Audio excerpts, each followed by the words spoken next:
Hai, bertemu lagi dalam pembelajaran bahasa Indonesia bersama Anton Data. Anak-anak, pada beberapa waktu yang lalu kalian telah mengerjakan PHKD 3.2, struktur dan kebahasaan teks deskripsi. Nah, kalian penasaran bagaimana dengan hasil pekerjaan kalian? Yuk, melalui video ini kita bahas bersama-sama soal-soal PH tersebut.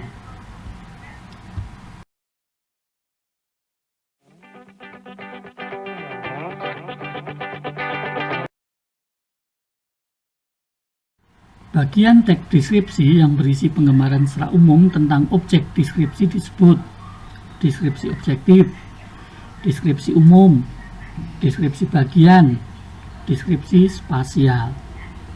Nah, tentu kalian masih ingat bahwa struktur dari teks deskripsi itu terdiri dari 3. Yang pertama, bagian identifikasi, sering juga disebut dengan deskripsi umum, yang berisi gambaran umum dari objek yang akan dideskripsikan.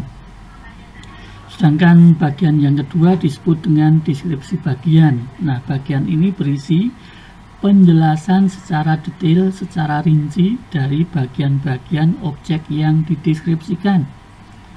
Dan bagian yang ketiga yang disebut dengan simpulan, merupakan bagian teks deskripsi yang berisi pengulangan kembali dari apa yang sudah digambarkan pada bagian-bagian sebelumnya. Nah, dari penjelasan ini kalian tinggal fokus pada alternatif jawaban yang deskripsi umum dan deskripsi bagian. Nah, tadi ditegaskan bahwa deskripsi umum itu berisi tentang gambaran secara umum tentang objek yang akan dideskripsikan. Jadi jawabannya yang benar adalah yang deskripsi umum.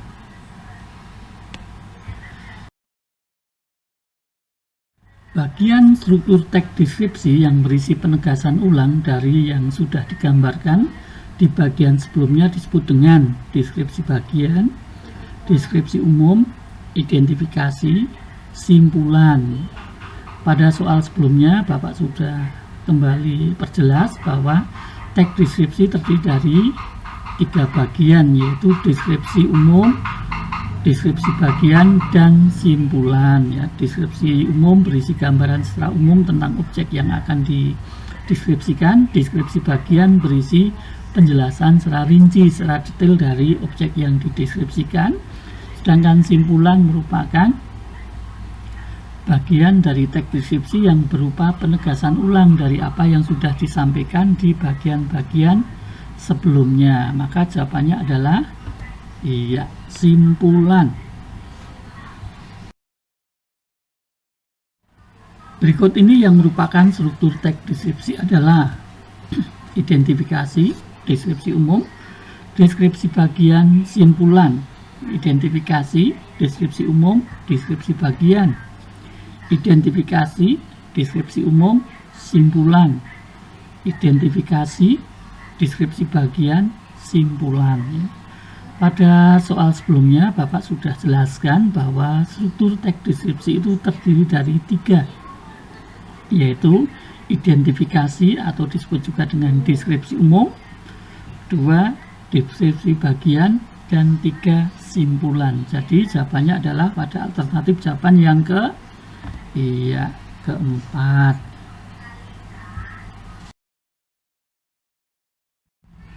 Pernyataan berikut yang berhubungan dengan deskripsi bagian dalam struktur teks deskripsi adalah: bagian ini berisi gambaran objek secara lebih jelas dan rinci untuk mendapatkan efek emosional pada pembaca. Bagian ini berisi gambaran secara umum tentang objek yang dideskripsikan. Bagian ini berisi inti penjelasan dari bagian-bagian yang sudah dijelaskan sebelumnya. Bagian ini dalam teks deskripsi bersifat opsional, boleh ada dan boleh juga tidak ada. Nah, kita mengingat kembali deskripsi bagian adalah bagian dari teks deskripsi yang berisi penjelasan secara rinci, secara lebih detail tentang objek yang digambarkan.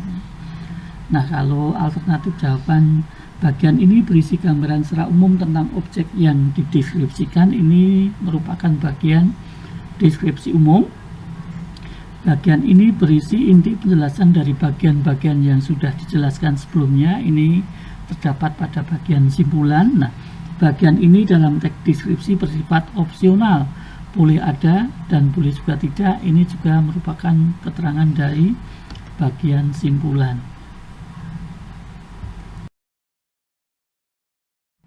Bacalah kutipan teks berikut. Kantin sekolah merupakan sarana sekolah yang melayani kebutuhan makan dan minum bagi siswa. Tanpa kantin sekolah, para siswa akan mencari makanan atau minuman di luar sekolah, sehingga bisa mengganggu kelancaran proses pembelajaran. Dalam teks deskripsi, kutipan tersebut biasanya terdapat pada bagian penutup, simpulan, deskripsi umum, deskripsi bagian. Nah, kalau kita perhatikan dari teks ini, dalam teks ini berisi informasi umum tentang kantin, yaitu terkait dengan fungsi kantin, ditandai dengan kalimat definisi, merupakan. Nah, artinya di sini memuat pernyataan yang sifatnya umum terkait dengan kantin. Maka dalam teks deskripsi, bagian ini sering disebut dengan deskripsi umum. Bacalah teks berikut. Kelas 7C telah menjadi seperti rumah bagi kami di sekolah. Di sanalah kami bertemu dengan teman-teman yang sangat baik. Di sana juga kami menuntut ilmu demi meraih masa depan. Meskipun tidak begitu luas, hanya sekitar 7 kali 6 meter persegi, kelas ini sangatlah bersih dan nyaman. Kata sifat adalah kata yang menunjukkan sifat atau keadaan yang dimiliki oleh sebuah benda. Kata sifat memiliki ciri-ciri sebagai berikut. Yang pertama, dapat diberikan keterangan pembanding, misalnya lebih, paling. Kedua, dapat ditambahkan dengan keterangan penguat, sangat, amat, sekali. Dan ketiga, dapat diingkari dengan kata tidak. Nah, sekarang kalian bisa mencermati kata-kata yang ada ini, mana saja kata-kata yang dapat ditambahkan dengan kata lebih, paling, sangat, amat, sekali, dan diingkari dengan kata tidak. Ya, yang alternatif jawaban pertama. Perhatikan kalimat berikut. Ia warga Indonesia namun pandai bahasa Inggris. Kalimat tersebut semuanya ditulis dengan huruf kecil. Nah, penulisan yang benar kalimat tersebut adalah, maksudnya bahwa dalam kalimat tersebut harus ada yang ditulis dengan huruf kapital. Nah, untuk bisa mengerjakan ini, kalian harus tahu beberapa fungsi huruf kapital. Yang pertama, untuk mengawali kalimat, maka kalimat ini harus diawali dengan huruf kapital. Ia harus diawali dengan huruf besar. Kemudian untuk menyebutkan nama negara atau nama letak geografis. Nah, misal di sini Indonesia, maka Indonesia itu harus diawali dengan huruf kapital. I-nya juga harus huruf kapital. Dan juga kata Inggris harus dengan huruf kapital. Maka jawaban yang benar adalah yang alternatif jawaban keempat.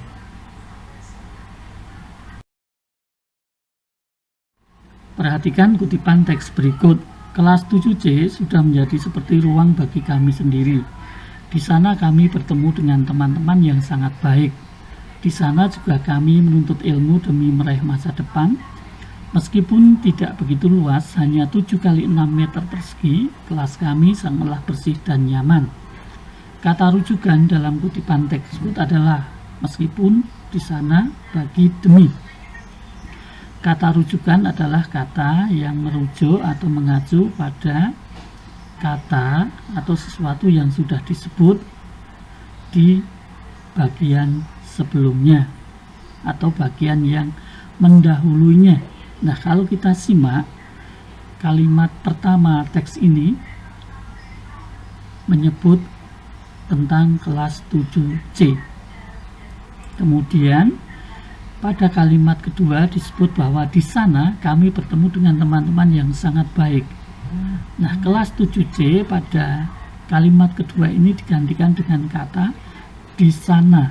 Nah, kata di sana itulah yang disebut dengan kata rujukan. Mengapa? Karena kata di sana ini merujuk atau mengacu pada kelas 7C.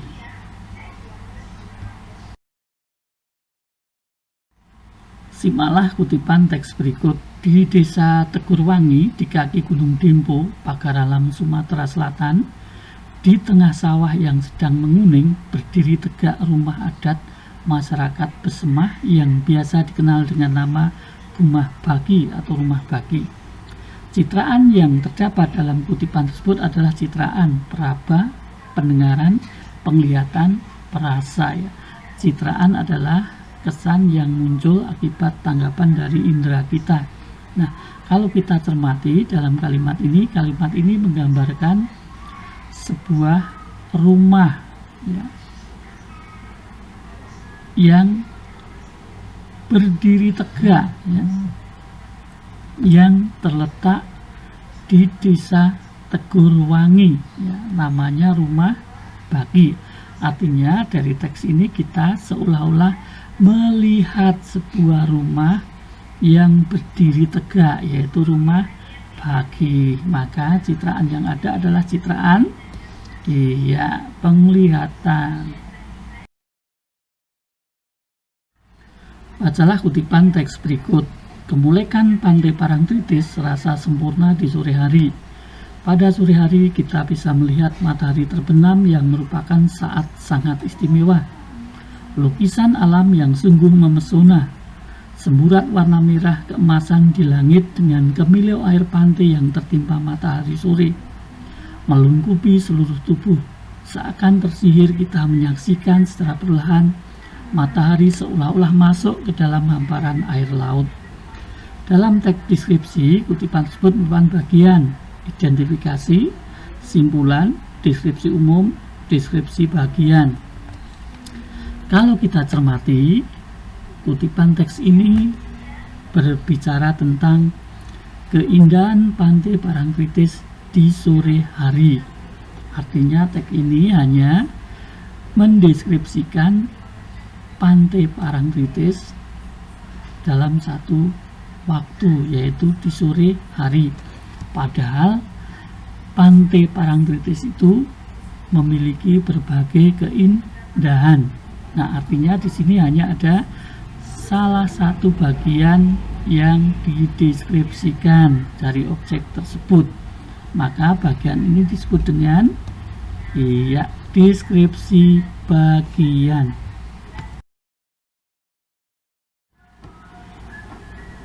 Kalimat berikut yang menggunakan majas personifikasi adalah bel memanggil-manggil kita agar segera masuki ruang kelas. Wajah anak gadis itu bagaikan bulan purnama. Kelinci tersipu malum dengan rayuan sang kancil. Raja siang memancarkan sinarnya tepat di atas kepala kita. Majas personifikasi adalah majas yang menginsankan benda mati, sehingga benda mati seolah-olah dapat melakukan perbuatan seperti yang dilakukan oleh benda hidup. Nah, bel memanggil-manggil kita agar segera masuk ruangan. Ini bel ini kan benda mati, tapi dikatakan bisa memanggil. Kemudian wajah anak gadis itu bagaikan bulan purnama. Ini merupakan majas perumpamaan. Kelinci tersipu malu mendengar rayuan sang kancil. Ini merupakan majas alegori. Dan raja siang memancarkan sinarnya tepat di atas kepala kita. Majas metafora. Simaklah kutipan teks berikut. Itulah kelas kami, kelas yang sangat bersih dan lengkap. Kami nyaman dalam belajar untuk menyongsong masa depan kami. Dalam teks deskripsi, kutipan tersebut merupakan bagian deskripsi bagian, deskripsi umum, simpulan, identifikasi. Kalau kita cermati, kalimat ini merupakan kalimat yang berisi penegasan ulang atau pendapat akhir ya, ditandai dengan penggunaan kata itulah ya, pada itulah kelas kami. Nah, bagian yang berisi penegasan ulang dalam teks deskripsi itu disebut dengan bagian ya simpulan. Cermatilah kalimat berikut. Di dinding belakang rumah juga terdapat sebuah mading yang dihiasi dengan puisi, pantun, dan kata-kata mutiara karya kami sendiri. Tanda baca koma dalam kalimat tersebut digunakan untuk memisahkan kata terangan di awal kalimat, membuat perincian, memisahkan kata penghubung, memisahkan kata seru di awal kalimat. Kita simak kalimat ini. Dalam kalimat ini terdapat tanda koma yang terletak di antara kata puisi dengan pantun dan kata pantun dengan kata-kata mutiara. Nah, di situ puisi, pantun, dan kata mutiara ini merupakan perincian dari hiasan yang menghiasi mading. Jadi tanda baca di sini digunakan untuk memisahkan ya atau membuat perincian. Bacalah kutipan paragraf berikut. Versi pertama mengatakan kayu-kayu pulai dibawa oleh roh halus yang didatangkan saat pemilik rumah hendak membangun rumah bagi. Sedang versi yang lain mengatakan proses pembawaan kayu-kayu bahan utama pembuatan rumah bagi dibantu oleh hewan ternak. Mereka menggunakan sapi atau kerbau untuk mengusung kayu-kayu tersebut. Kata ganti orang dalam kutipan tersebut adalah hewan ternak, roh halus, pemilik mereka. Nah, kata ganti orang adalah kata ganti yang menggantikan orang ya. Nah, kita mengenal kata ganti orang misalnya aku, saya, kami, kita, kamu, kau, dikau, kalian. Kemudian ada juga ia, mereka, dia. Nah, di antara alternatif jawaban ini yang menunjukkan kata ganti orang adalah ya, mereka. Bacalah kutipan teks berikut. Ukuran besar kecil rumah bagi yang bisa menunjukkan status sosial orang yang memilikinya bukan tanpa sebab. Pasalnya bahan baku pembuatan rumah bagi yang terbuat dari kayu pule didapat dari hutan. Ada dua versi yang berpendapat tentang bagaimana cara masyarakat Besemah di zaman dahulu mengumpulkan kayu pule dari hutan untuk membangun rumah. Pasangan kata dalam kutipan teks tersebut yang termasuk antonim atau lawan kata adalah besar kecil, status sosial, tanpa sebab, bahan baku ya. Antonim merupakan kata-kata yang memiliki makna yang berlawanan. Nah, dari alternatif jawaban ini yang termasuk antonim adalah yang iya, besar kecil. Cermatilah kutipan teks berikut. Dinding kelas yang putih dan bersih dihiasi oleh gambar-gambar pahlawan, foto presiden, lambang Pancasila, dan kata-kata motivasi. Di dinding belakang kelas juga terdapat sebuah mading yang dihiasi dengan puisi, pantun, dan kata-kata mutiara karya kami semua. Kutipan tersebut merupakan salah satu contoh deskripsi bagian dalam teks deskripsi. Alasannya adalah kutipan tersebut menggambarkan secara jelas dan rinci dinding kelas sebagai salah satu bagian dari ruang kelas. Kutipan tersebut menggambarkan beberapa hasil karya tulis siswa. Kutipan tersebut menggambarkan beberapa jenis foto yang terdapat di ruang kelas. Kutipan tersebut menggambarkan keadaan dinding yang merupakan bagian dari ruang kelas.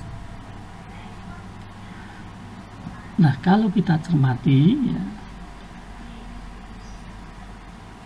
teks ini menggambarkan secara jelas dan rinci dari dinding kelas, sehingga ini merupakan deskripsi bagian. Jadi alternatif jawabannya adalah yang pertama.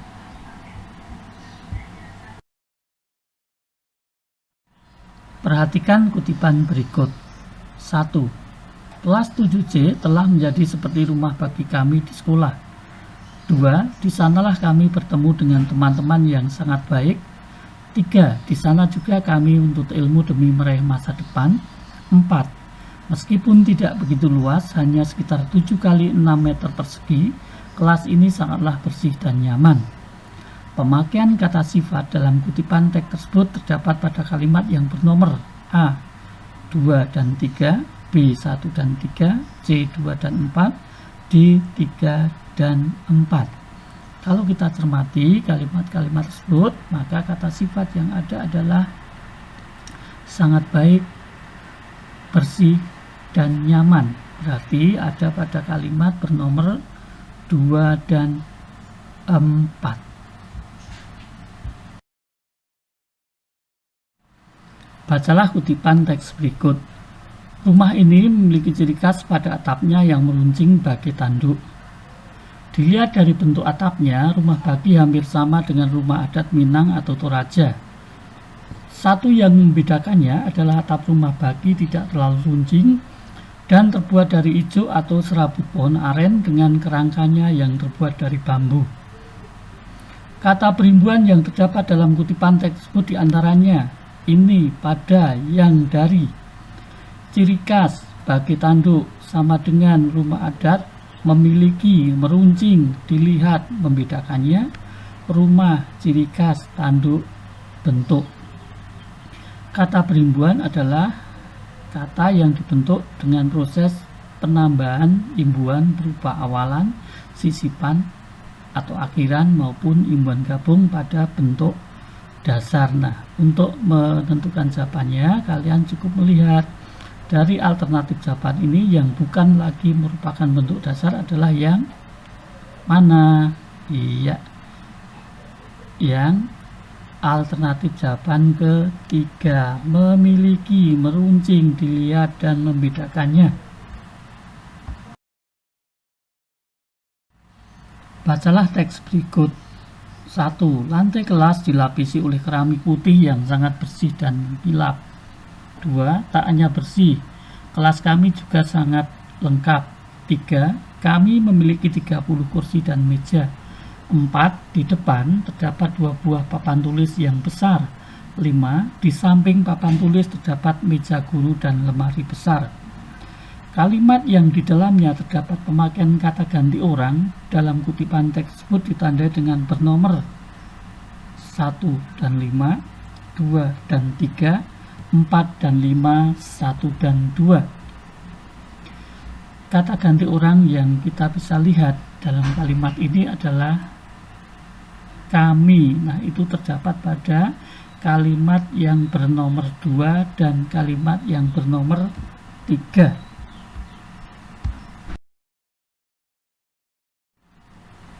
Kalimat berikut yang menggunakan citraan penglihatan adalah aroma khas makanan menyebar di seluruh ruangan kantin. Pepohonan yang besar tampak kokoh membatasi gedung sekolah dengan jalan raya. Udara sejuk di pegunungan begitu dingin menusuk-nusuk kulit. Gelegar halilintar memegakkan gendang telinga. Aroma khas makanan menyebar di seluruh ruangan kantin. Ini berupa citraan penciuman karena kita mengindra dengan indera penciuman kita, ya, kita membau aroma khas makanan. Pepohonan yang besar tampak kokoh membatasi gedung sekolah dengan jalan raya, ya, kita melihat pohon-pohon yang besar yang terlihat begitu kokoh, ya, membatasi gedung sekolah dengan jalan raya. Ini citraan penglihatan. Udara sejuk di pegunungan begitu dingin menusuk-nusuk kulit, ya, indera peraba, ya. Kulit kita merasakan, ya, udara yang begitu sejuk, ya, menusuk-nusuk kulit. Gelegar halilintar memegakkan gendang telinga, ya. Suara gelegar halilintar kita indera dengan telinga, ya. sampai-sampai telinga kita terasa peka. Nah, anak-anak, itu tadi pembahasan untuk soal pH. Bagaimana dengan hasilnya? Ya, selamat buat kalian yang sudah beroleh nilai baik. Yang belum, silahkan pelajari terlebih dahulu, kemudian kerjakan perbaikan yang ada. Terima kasih.